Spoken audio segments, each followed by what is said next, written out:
Caros alunos, estamos iniciando a aula de número 8 da disciplina Comunicação de Dados, onde vamos tratar o assunto Protocolos da camada de enlace. Os conteúdos desta aula de hoje: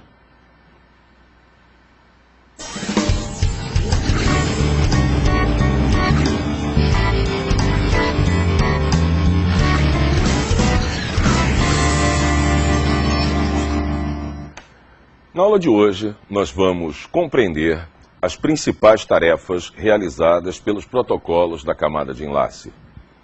Vamos diferenciar os protocolos HDLC e PPP. Vamos identificar os campos inseridos pelo PPP e as fases de uma conexão neste protocolo.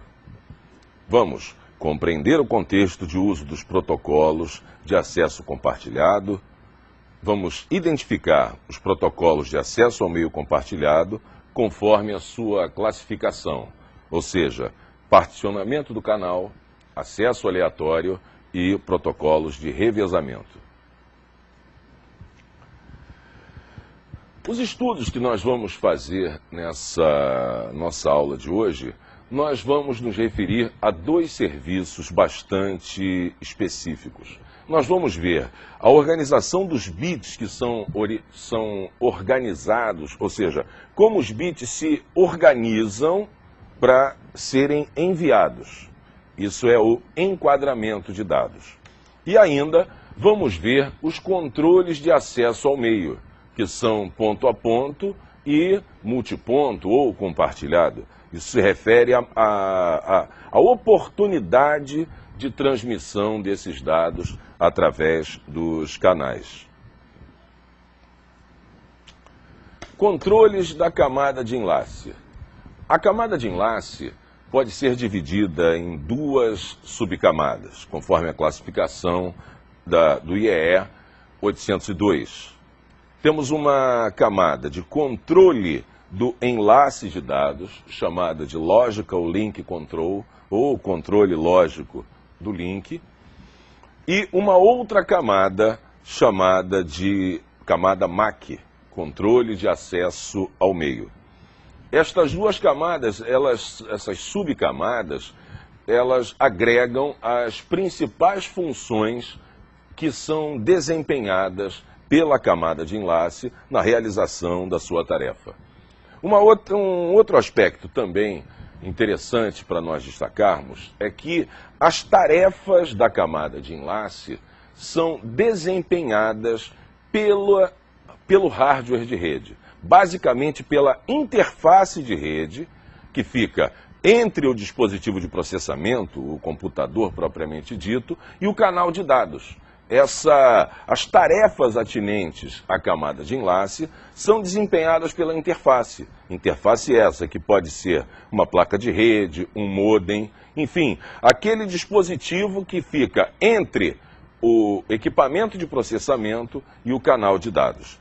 E esse dispositivo é que vai realizar essas tarefas. Por isso nós dizemos que as interfaces de rede, modems e placas de rede, são dispositivos semi-autônomos. Eles têm a capacidade de se integrar a uma rede sem a interferência direta dos programas existentes no sistema operacional. Controle de enlace de dados. Uma das funções do controle de enlace de dados é realizar enquadramento, montagem e delimitação de quadros. É claro, a unidade de transmissão na camada de enlace é o quadro, o frame ou quadro.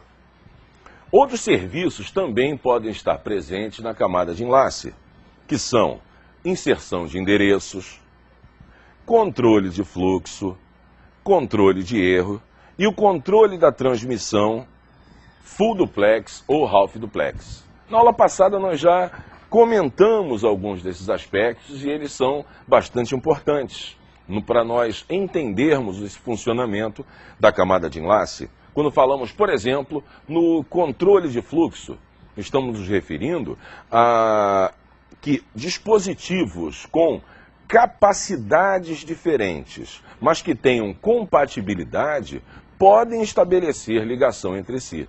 Basta que o que tenha maior capacidade reduza o fluxo de dados para haver uma compatibilidade.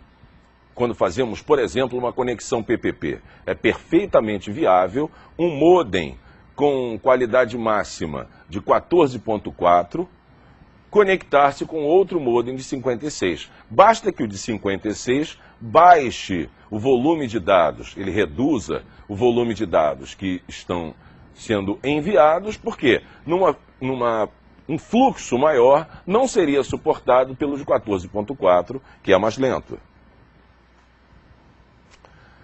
Outros controles da camada de enlace. As diferenças existem devido à variedade de tipos de enlace sobre os quais os protocolos podem operar. Podemos, então, dividir os enlaces em dois grandes grupos, que seriam os enlaces ponto a ponto, em que nós temos envolvidos apenas um transmissor e um receptor. E o outro modelo é chamado de enlace multiponto, também tratado como enlace broadcast, onde nós temos um compartilhamento de um mesmo meio por diversos transmissores e receptores. São duas grandes famílias porque o conjunto de problemas que vão estar ligados a um e a outro são absolutamente distintos. Enquanto num enlace ponto a ponto, quase sempre nós usamos para maiores alcances, nós temos que ter maior preocupação na qualidade dos meios que vão trafegar. Vamos pensar em muitos controles de erro, já que normalmente o ponto a ponto pressupõe alcances maiores, maior probabilidade de termos atenuação naquele canal e etc. Enquanto que nos enlaces multiponto, o maior foco de preocupação é que nesses enlaces com vários elementos envolvidos no mesmo canal, o acesso ao meio é fundamental que ele esteja perfeitamente organizado.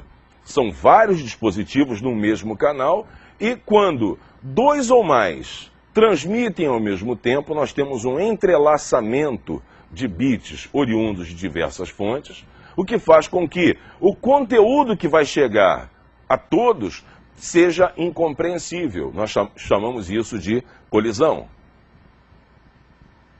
Prosseguindo. O enquadramento é necessário porque a camada de enlace precisa empacotar os bits em quadros, de forma que cada quadro seja distinguível do outro, seja diferente. Nós falamos aqui em empacotamento, isso é importante que nós saibamos, quase sempre nosso ambiente é o ambiente do TCP/IP. Então, o que é transportado pela camada de enlace são pacotes oriundos da camada superior, da camada de redes. Este bloco, ele vai ser enquadrado, essa expressão, talvez pudesse até chamar de envelopamento. Este pacote é guardado num quadro. Ele é transmitido num quadro, porque um quadro tem parâmetros, tem controles, tem um cabeçalho com informações que são viáveis e são compatíveis para o ambiente de uma rede local, dentro de um determinado ambiente. E o pacote, ele vai persistir, ele vai continuar com seu formato original quando passamos para outros segmentos de rede. Mais à frente vamos ver detalhes mais marcantes dessa característica. O endereçamento é a inserção de endereços de origem e destino nos quadros. Assim, se ajuda a determinar para onde o quadro deve ser encaminhado e, em caso de resposta, o receptor pode identificar o transmissor a partir do endereço de origem. O endereçamento na camada de enlaces utiliza o endereço físico, chamado endereço MAC. Não confundir esse MAC address, o endereço MAC, com o nome da camada, que é Media Access Control. As duas expressões são iguais, mas MAC, quando se refere à camada, se refere a um conjunto de regras de uso do canal. E MAC address é o endereço que é usado como referência nesta camada. O tamanho dos quadros. Os quadros encaminhados, em geral, não possuem tamanho fixo. Isso vai variar, é óbvio, dependendo do tipo de enlace que esteja envolvido. Mas a delimitação de início e fim do quadro são importantes para que a entrega à camada física seja organizada. Bom, dois métodos podem ser usados para se fazer essa delimitação de início e fim de um quadro a ser transmitido. Podemos usar um protocolo orientado a caractere ou um protocolo orientado a bits. Essa delimitação de início e fim, existem protocolos de uso nosso, normal, do dia a dia, que se assemelham. Numa ligação telefônica de voz, não é transmissão de dados, numa transmissão telefônica de voz, na inicialização daquela conversação, nós temos uma mensagem de início.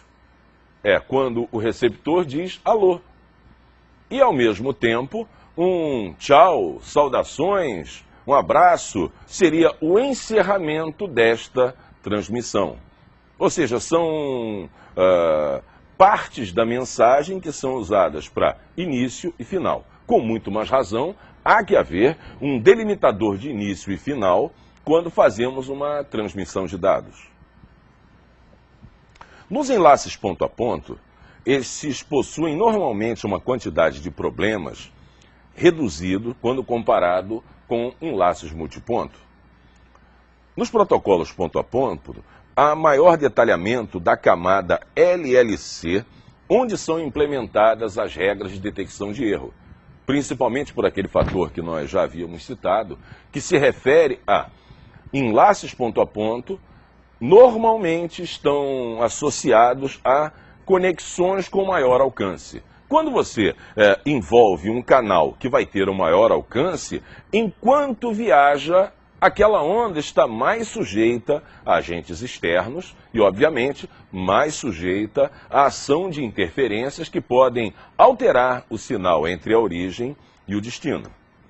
Na subcamada MAC, ou seja, na subcamada de controle de acesso ao meio, é necessário apenas definir se a comunicação é half duplex ou full duplex e definir o fluxo de dados entre transmissor e receptor.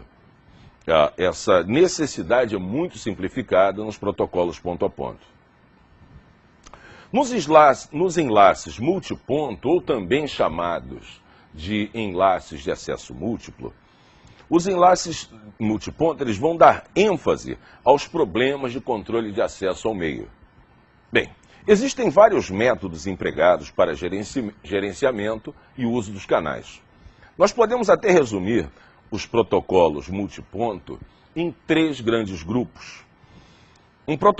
Protocolos de particionamento do canal, e esses são mais dependentes de um hardware especializado, ou ainda os protocolos de acesso aleatório e protocolos de revezamento, que vamos ver em seguida.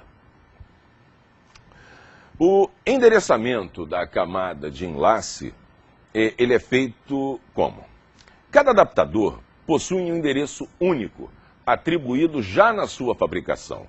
É o MAC address, que vem gravado no chip identificador de cada uma das interfaces. Os fabricantes recebem do I3E uma faixa de endereços que podem utilizar, uma parte daquele endereço é fixa e uma outra é variável dentro de cada fabricante, de forma que não sejam fabricadas placas, em uma hipótese, que possuam o mesmo número. Se por acaso, num controle de qualidade de produtos de segunda linha, pode ser que aconteça de um fabricante entregar de forma errada 2 placas com o mesmo número MAC. Neste caso, se as duas estiverem conectadas, uma das duas não vai entrar em rede. Eu já vivi uma situação deste tipo num determinado lote de placas de rede que foram fabricadas num país que eu não vou citar, mas não foi na Europa, nem nos Estados Unidos, nem no Brasil que eles foram fabricados. Pois bem, aquele lote de placas, dentro do lote eu tinha 2 ou 3 placas que tinham o mesmo endereço MAC. Deu muito trabalho para descobrir o problema que estava acontecendo. Cortamos fio, refizemos emenda. Depois de muito tempo alguém resolveu pensar, será que não é endereço MAC? Fomos conferir e o MAC era igual. A única solução foi retirar a placa e substituir por outra. Bom, o endereço MAC é composto por 48 bits e é expresso com 12 caracteres hexa agrupado em 6 duplas. Como no nosso exemplo aí, 64, 27, 37, CD, enfim. Para verificar o endereço MAC da sua interface de rede em que você estiver trabalhando agora e assistindo a esta aula, digite no prompt, numa máquina Windows, ipconfig /all e ifconfig numa estação Linux. Lá você vai ver o endereço físico que vai caracterizar para você o endereço MAC daquela sua interface. Lembrando que cada uma das interfaces que você possuir na sua máquina, seja uma interface cabeada ou uma interface de rede sem fio, lá estará presente o endereço MAC com este mesmo formato. Protocolo ARP. Numa rede TCP/IP, que a maioria das redes hoje funciona no modelo TCP/IP, é necessário traduzir o endereço IP da máquina de destino para o endereço MAC que será utilizado naquela conexão de dados. Quando nós fazemos uma conexão dentro de uma rede IP, é usado o endereço do destinatário como referência para aquela conexão. Para realizar esta tradução, é usado um protocolo chamado ARP, quer dizer Address Resolution Protocol, protocolo de resolução de endereços. Os dados são coletados automaticamente enquanto o dispositivo estiver conectado à rede. Automaticamente, conforme vão fluindo dados, a máquina vai armazenando as informações que associam o endereço IP com o endereço MAC das estações daquele segmento de rede. O endereço MAC, ele é inserido no campo endereço de destino no quadro, mas ele só tem validade dentro de um mesmo segmento de rede. O que é um segmento de rede? É aquele em que eu posso dizer que é uma rede local. Entre redes locais, muitas vezes para reduzir o broadcast, nós utilizamos um roteador como segmentador de rede. Lembrando que dentro de um segmento de rede, os endereços que são utilizados na comunicação entre dispositivos vão até a camada de enlace e se referem aos endereços MAC. Entre redes separadas por um roteador, ou seja, segmentos de rede diferente, nós vamos para um nível mais acima e o endereço que vai valer é o endereço da camada de rede. No caso do TCP/IP, seria o endereço IP. Bom, quando uma estação tem que enviar alguma informação para outro segmento de rede, o endereço MAC do destinatário não está disponível dentro do seu segmento. Aí o que vai acontecer?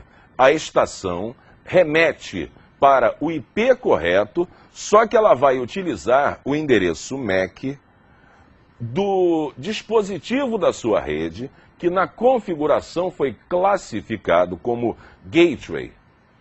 Ao configurar uma estação, nós não colocamos lá o endereço de gateway. Isso serve basicamente para informar ao protocolo ARP que, quando formos enviar algo para outro segmento de rede, ou seja, para outra rede IP, devemos utilizar o endereço MAC do roteador, que é o dispositivo capaz de transferir pacotes de um segmento de rede para outro segmento de rede. Aí nós temos o nosso exemplo do endereçamento, supondo que nossas máquinas aqui tivessem os nomes A, B, C e D, Quando eu remeto um bloco, um quadro de A para B, a tabela ARP da máquina A possui os endereços do seu segmento. Então, o quadro já sai endereçado com o endereço MAC da máquina B. Quando, no entanto, a máquina A envia algo para a máquina C, o que ocorre? O quadro é remetido para a porta do roteador com o endereço MAC da porta do roteador. Ocorre lá que o quadro ele é desmontado pelo roteador e apenas o pacote que estava dentro daquele envelope, conforme o exemplo que vimos lá atrás, podemos comparar com o envelope, é retirado o conteúdo, que é o pacote, este pacote passa pelo roteador e novamente será empacotado num novo quadro com os parâmetros do segmento de destino, ou seja, um novo quadro com o pacote que foi transmitido vai sair do roteador endereçado para a máquina C, neste exemplo, tá ok? Protocolos ponto a ponto. Existem inúmeros protocolos ponto a ponto e na nossa aula nós vamos abordar apenas dois. O HDLC e o PPP, que têm características bem marcantes e que são protocolos muito usuais em redes de usuário final e em redes de alcance metropolitano. Dentro de cidades são muito usados esses dois protocolos. Bom, o HDLC, quer dizer High Level Data Link Control, controle de dados, controle de ligação de dados de alto nível, é um protocolo orientado a bit. Isso é importante, pode ser uma boa questão de prova. E serve para comunicação de dados. Ele é usado em links de conexão ponto a ponto, na maior parte das vezes, mas pode ser usado para conexões multiponto. Ele realiza retransmissão de dados em caso de erro. Ele é um dos protocolos de enlace que realiza essa tarefa, que não costuma ser uma tarefa comum da camada de enlace. Normalmente, a retransmissão, em caso de detecção de erros, fica limitada às camadas superiores do modelo de comunicação de dados, mas não na camada de enlace. Esse HDLC tem essa característica especial. O HDLC pode ser usado em diferentes modos e configurações e com diferentes tipos de quadro. Ele tem uma flexibilidade bastante grande. Por isso, o formato do quadro e a utilização dos campos deste quadro pode variar conforme o tipo de quadro a ser transferido.